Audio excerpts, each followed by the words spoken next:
continuation of the attraction topic I talked about last week. And what's interesting about this is it's newish. Everything I'm trying to give you is new.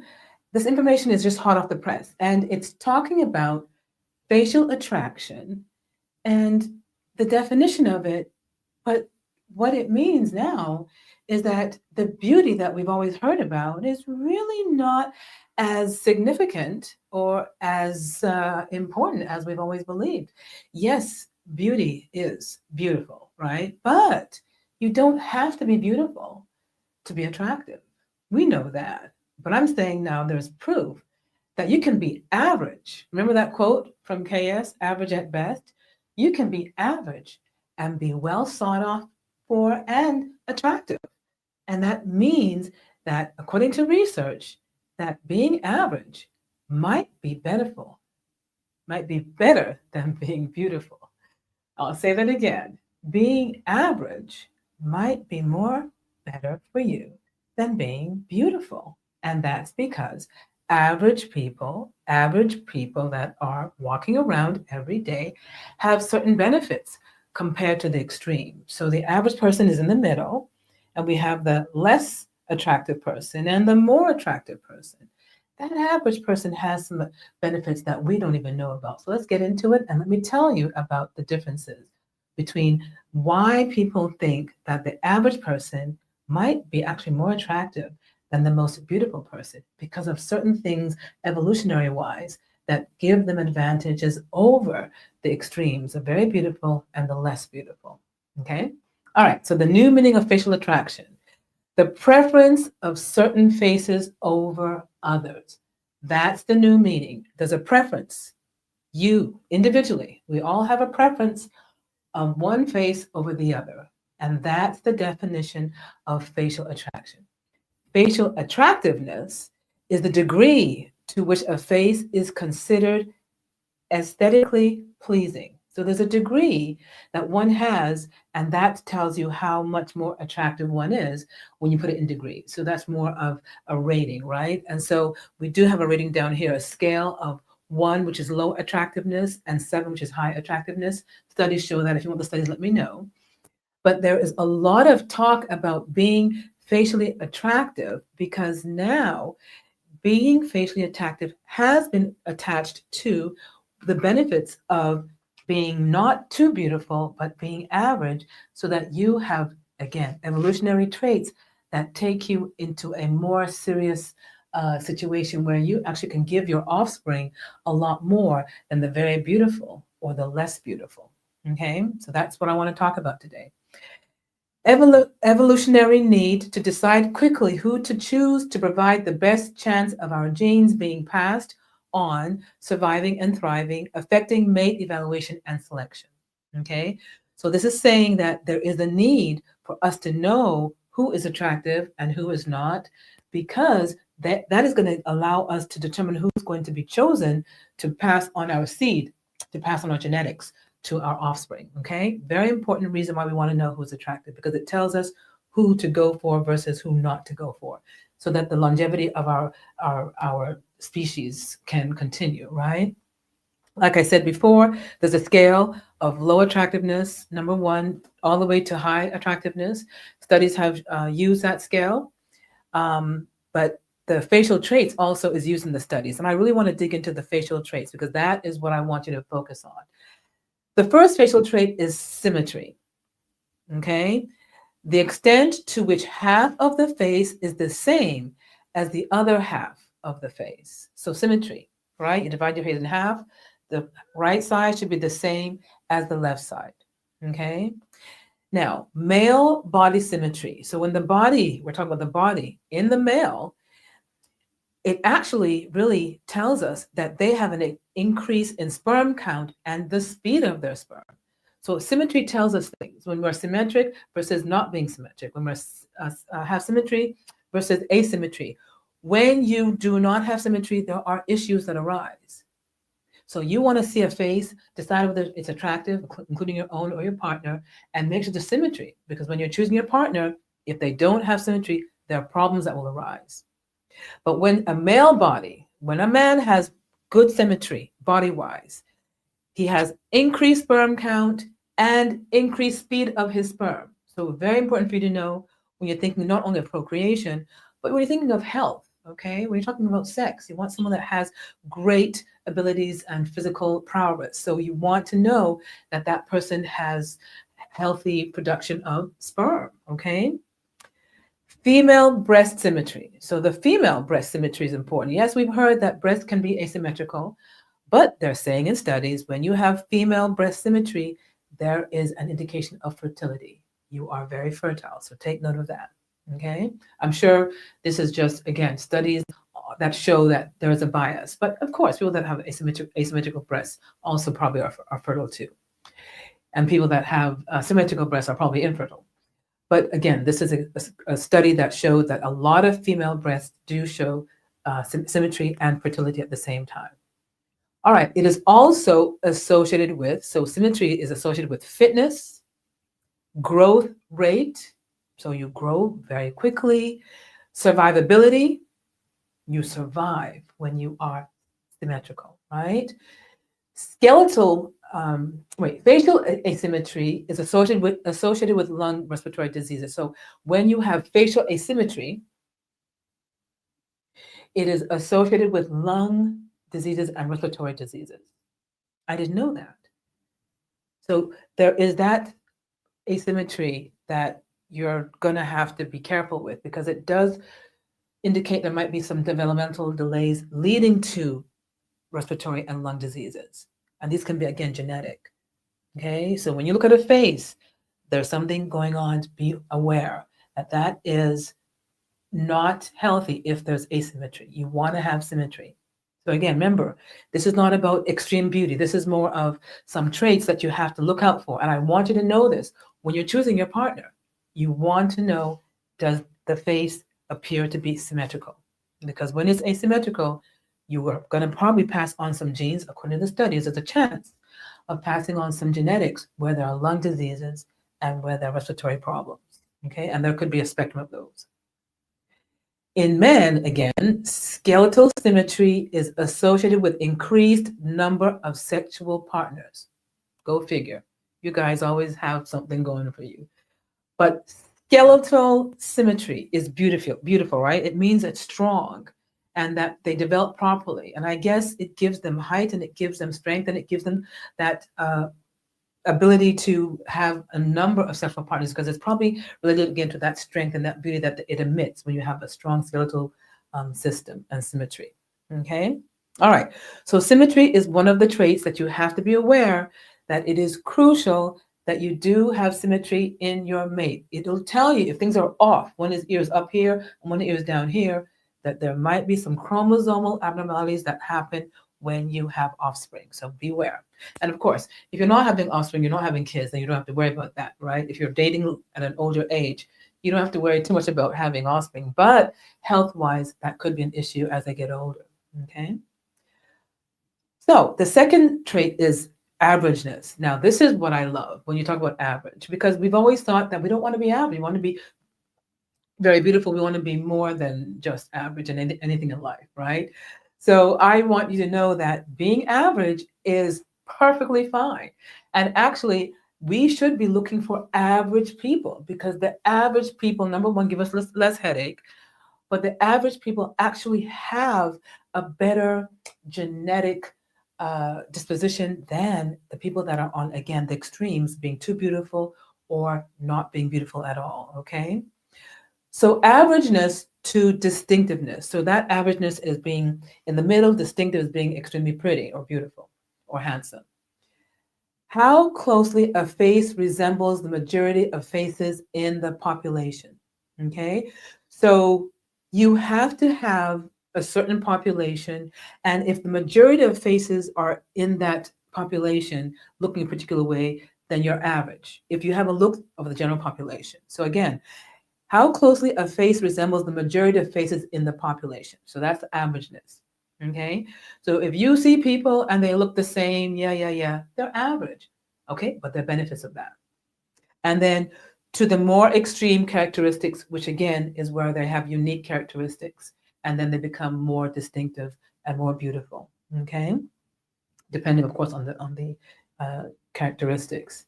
Average faces are linked to genetically diversity more than less average faces. Genetic diversity means that you're going to have a wide range of genes to give to your offspring so that they can survive and they can be healthy and they can be strong. That's the key. So the average person that you're seeing actually is basically better in terms of passing on great genes to your children. Okay? So that means that basically average people are pretty strong and healthy. And I guess because they are in terms of population, there's a reason why they are able to survive, because they have things keeping them going. So the average Joe Blow really is pretty dependable in terms of many characteristics, and we're going to go into that. Okay. All right. Positively linked to medical health. So when you're average, you actually have better medical health. I'm saying that again. When you're too beautiful and when you're not too beautiful, you don't fit that scale, that definition. When you are average, you have medical health more than the others. That's another positive. Are more symmetrical than others. So the average persons are more symmetrical. So the benefits of being symmetrical, the average person is more symmetrical than the more beautiful and then the less beautiful. So you have to remember, when you're looking for your mate, the average person, the average attraction, which again, if you look at the scale, 1 to 7, so 3, 4, the average attractive person, facial attractiveness, is okay in terms of being your mate, maybe even better. Actually, according to studies, not even maybe, they are better than the more beautiful and the less. So take note of that, okay? They have evolutionary advantages and are indeed found attractive. So they are still attractive, but they have this evolutionary advantage of being able to keep giving your youth, your children, multiple genes that are diverse and make them strong. So remember, being average is best, okay? Because it looks like when we're too beautiful, we have things that we could be handing over genetically that are actually bad genes, okay? And we do see that in the studies. Okay, so another trait is secondary sex characteristics, which means feminization and masculinization. So when we're talk about feminization, we're talking about the female curves and the female softness, and we are talking about estrogen. When we're talking about masculinization, we're talking about the male toughness and roughness and testosterone. So those are the hormones that are associated with that, right? We know that. The more the masculinization and feminization, the better the offspring, because the offspring inherits that extreme masculinization or feminization. So it looks like that is a plus, right? So we're looking again at facial attractiveness. You're looking at secondary sex characteristics. You want to see how masculine they are or how feminine they are. But again, there are pros and cons, okay? But when you look at how masculine somebody is, they are going to give them strength. That's a good thing. We know that. Same thing with a woman. She gives you that feminine softness. She's giving you that feminine strength, okay? And the examples are larger jaw bones in the men. So the men that have the jaw bones that are large, that's very masculine. More prominent cheekbones. They are very prominent, the cheekbones in men, again, very masculine. And thinner cheeks, all right? So not full of plump cheeks like the woman, right? So that's very masculine. And they do have an increased immunity, again, when they're very masculine. Facial health, skin color, and skin health is another trait that we're looking to at the face, right? The facial health, skin color, and skin health will tell you about, again, attractiveness. So healthier skin is associated with more trust compared to unhealthy skin. So when you see someone with healthy skin, you actually trust them more than those with unhealthy skin. Take note. Texture, smooth, even uniform is important, okay? Uniform, smooth, even. You want to have that when you're looking at someone in terms of facial attractiveness or skin, right, and color, because you really want to, again, know what you're looking for when you're looking for someone to mate with. Color, red. Now, red in the non-human population, in the animal kingdom, is associated with a lot of sex selection. So when they see red, when you see the red colors, they're trying to get you to select them to have sex. But in our human existence, it's not the same. We don't have red flowers or feathers coming out to attract the male. But the red is associated with anger and confrontation. So when you have a lot of red flush to the face, you're actually showing some sort of emotion, which could be anger or confrontation, which is not a good thing. But it shows vitality, it shows liveliness. But again, it might be extreme, so you got to be careful with that. But on the other hand, it also does show flushing and blood flow. So when you have blood flow and flushing, it tells us that there's a lot of oxygen going through the body. So that's a good thing. Okay. Now, when you're pale and you don't have a lot of blood flow, that tells you that there's not a lot of oxygen. So that oxygen that has the blood flow is much more meaningful than the person that doesn't have a lot of redness in their face. And I'm saying you don't want too much, but I can tell you, when you see guys that are red, that's a lot of oxygen, a lot of blood. That's telling you a lot of strength going on there too. So red can be a good thing, but it also can be anger, right? So too much redness. I have to treat guys that come in when they're too red and have much blood, but they can be having side effects. So you want to balance as everything, right? And color, again, can be mood. You can see your mood in those colors. Yellow is also seen to be with fruits and vegetables in the skin. So if you eat a lot of fruits and vegetables, you're going to see that yellow tinge, which is not a bad thing. You don't want it too much, right? And that is healthy, okay? But just take note that the facial health, the skin and the color and the health is current. It's telling you what's going on at that particular time. It can be transient. It can change with time. So just know that it's something that you can tell at that time, but it might not last forever, or it probably doesn't last forever, depending on how they take care of their health. Okay. All right. So I'm going to go to my favorite trait, which is over here. Hold on a sec.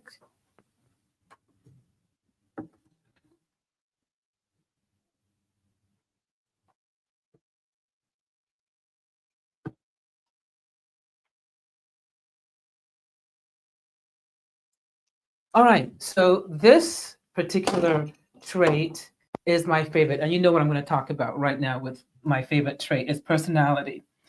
So right here, facial cues associated with personality traits.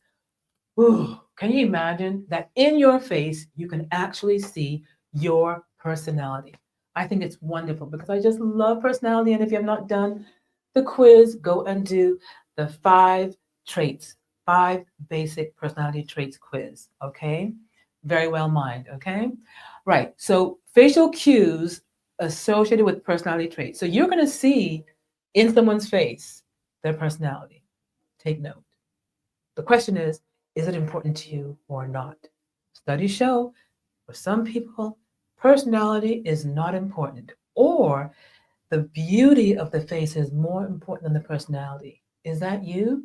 You have to know because you will make mistakes if you're choosing, sometimes, not all the time, if you're choosing just based on beauty. You've got to look at the personality. And I know you know examples of that, celebrities, and even yourself in your own life.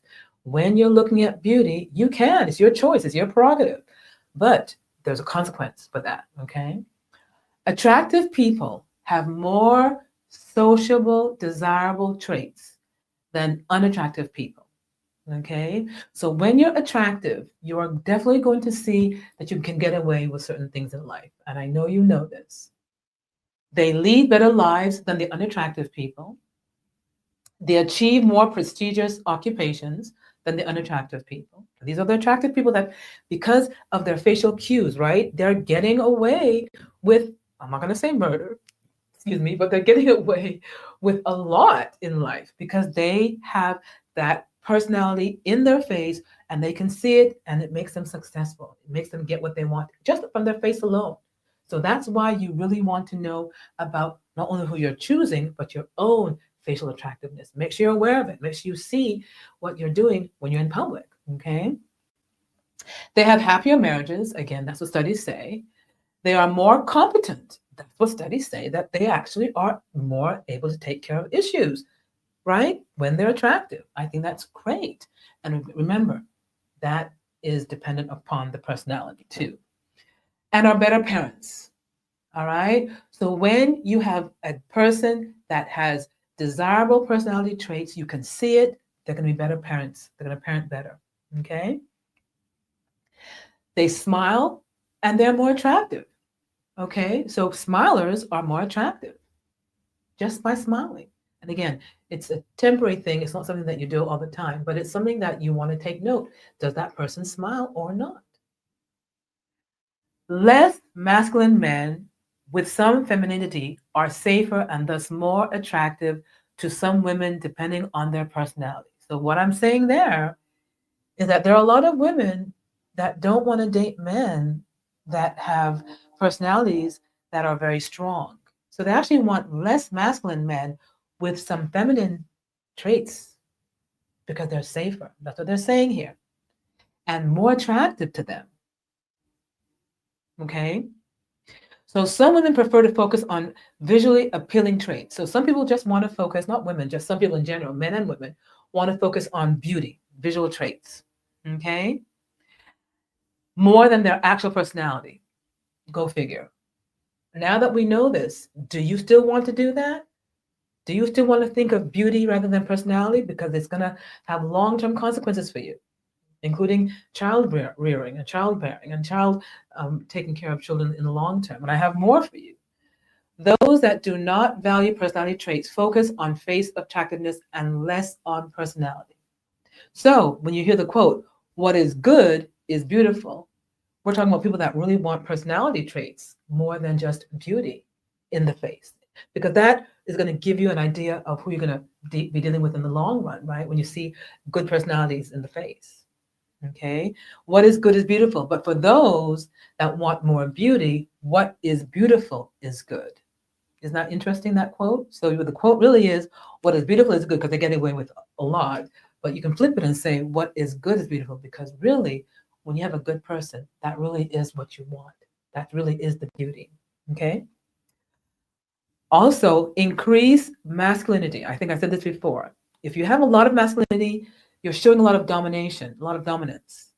And you're looking older, you look older, and you generally are older. You have an age, right? You have that age, you're looking older. But you have also decreased warmth. So men that are masculine, this is why women like the feminized masculine male. So I know you might think that I'm really talking off, but this is what studies show, that there are women, and it makes complete sense. You want to say the simp, right? You want to say the beta male? Fine.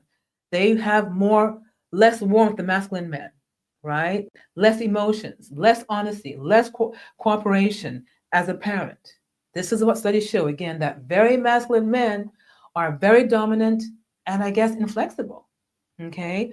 While the men that have some soft side to them, have some estrogen in them, right, are basically warmer, show emotions, show honesty, will help you with your children more than men that are very masculine.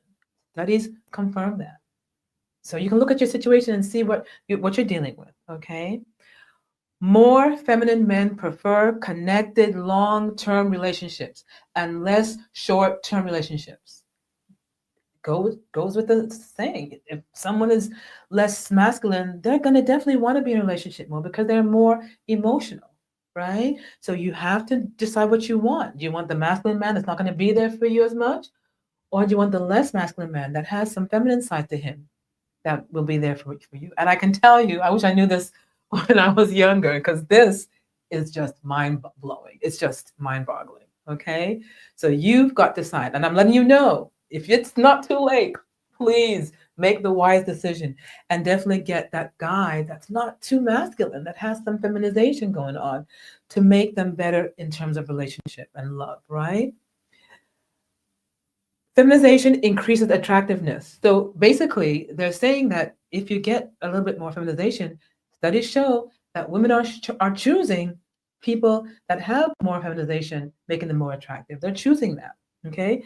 Because it softens particular features that are associated with negative personality traits. So it softens it, okay? Even if we're not 100% sure, we're just assuming or perceiving when we're meeting someone that that person might have less negative traits because it's being softened when that person actually presents himself as being more feminine. So we feel more comfortable. I'm telling y'all, we feel more comfortable. And I know some men know this. I know masculine men that have to tone down their masculinity because they do intimidate or put some fear into some women. And I do know that. So just be aware that it's not bad to have some feminine traits. Back in the days, we thought it was horrible to have feminine traits. Men shouldn't have it. And it's been stamped out in young men and young boys. But y'all know now we want more feminine traits in men to make you more manageable and more easy to work with and live with long term. Okay. So women have to choose between good genes, which is that masculinity, right? And good partners. So which one do you want? The good genes for your children and good partners. Unfortunately, that is a choice sometimes we have to make. I wish we could get both, and maybe some can, but a lot of times we really don't have a choice depending on who you choose. Other traits and interactions. Okay, so there are other traits and interactions that we need to know that can affect the facial attractiveness of somebody. Age, we know that. Weight, we know that. Eye color, definitely we know that. Hair, we know that. Makeup, we know that. Similarity to self. So similarity to self means that if someone looks like me, I'm going to be more attractive to that person, right? Male or female. Okay. So similarity to self is really a weird characteristic, but they say again that you feel more comfortable with someone that looks close to you. And I guess you can go into race, you can go into culture, you can go into so many things with that. But similarity to self is shown to be more attractive to someone. Emotions, similar emotions, and similar attention. So when you pay attention to somebody, that is a turn on, makes them more attractive. When you're absent-minded and you're not paying attention to someone or you're on your phone a lot, that makes you less attractive, okay, to someone. So take note, make sure you're paying attention to the person and make sure that you are showing some emotion, you're showing that you're involved, making eye contact, right? All right, last section, then we're done. Adaptive individual differences. So there are individual differences that make us attractive or not attractive. And I'm going to go through that quickly. Internal factors like hormones.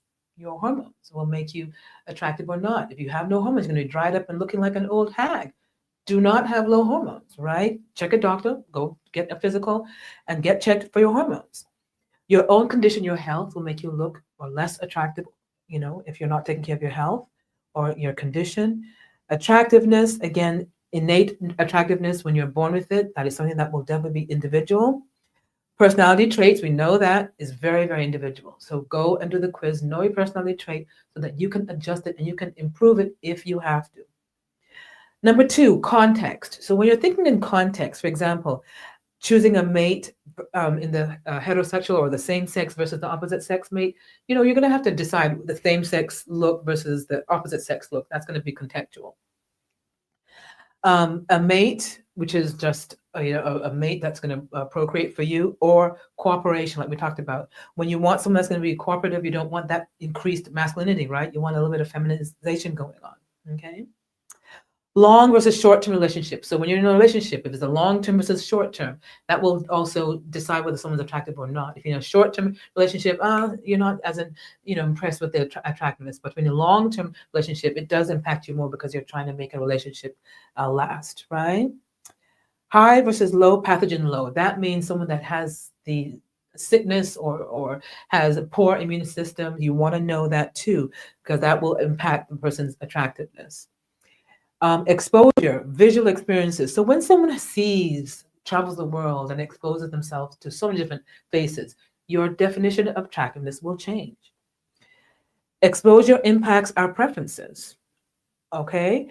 Others choosing their attractiveness also affects us. So when you have friends choosing partners, it's going to affect you. When you have family members and friends choosing partners, it's going to affect you. So you grow up, you're going to see different people choosing partners, friends and family. It's going to affect your definition or your interpretation of attractiveness too. But that's all part of life. So that's things that you can't explain and sometimes you can't do anything about, but you need to know that there are multitudes of factors that do affect whether someone is attractive or not to you. And why do we talk about this?